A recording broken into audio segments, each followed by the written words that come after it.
Hey, I'm Ezra and this video is a response to a video made by Alexa Donne on fanfiction tropes. I'm quite a big fan of hers, however I noticed she missed quite a few tropes that I myself consider to be very prevalent, so I decided to make a response video.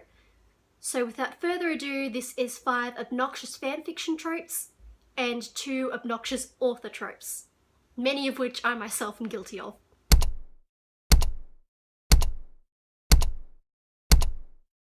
Number 1. Referring to characters by traits in the narration rather than by their name.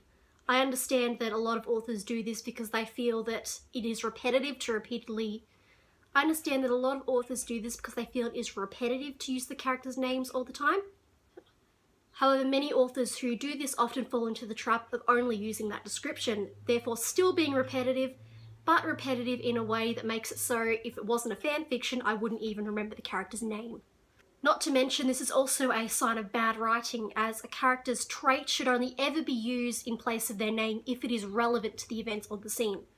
Referring to a character as the Raven, or the Redhead, or the Jock, or the Student, when none of those traits are at all relevant to what is going on in the story, it is just a pointless replacement when their name works just fine and is what you should be using.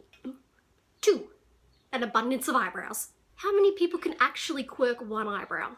And for those who can, how many actually do it in conversation? 3.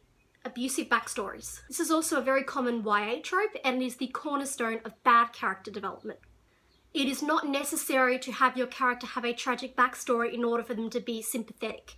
And if it is the only thing you are using to make your character appear sympathetic, or it is solely used to create drama, then it appears shoehorned, and you look like a bad writer. Number 4. This one isn't so obnoxious, but just strange to me.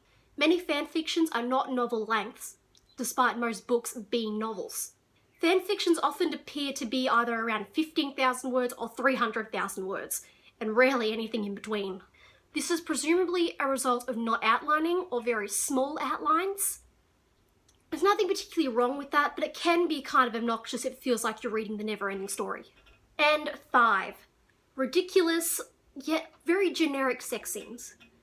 Sex scenes, gay sex scenes in particular, are all written pretty much the same in fanfiction across all fandoms. Yet the specific way it's written is tedious and physiologically incorrect. I will drop a link below to an article written by a gay man about exactly what we're doing wrong in our sex scenes. I've got to wonder how some of these things became the norm. And onto the author tropes. Number 1, not proofreading.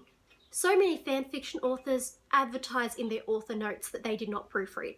I did it myself, because I didn't think proofreading was necessary since no one else seemed to be doing it. But the issue with this is that first drafts are never as good as you think they are when you're writing them, so it's a surefire way to make sure you cringe when you read it back. And if you have the upload schedule of a typical fanfiction writer, you will need to look back on it later, because you will not remember what you wrote.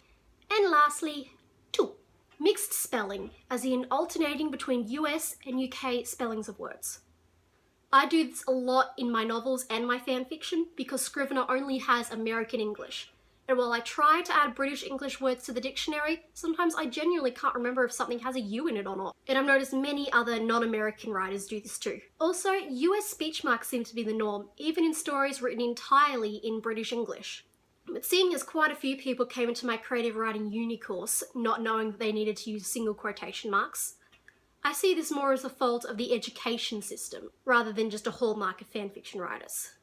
So if you liked what you saw here, subscribe, drop a like, and comment letting me know any tropes I or Alexa have missed. Okay,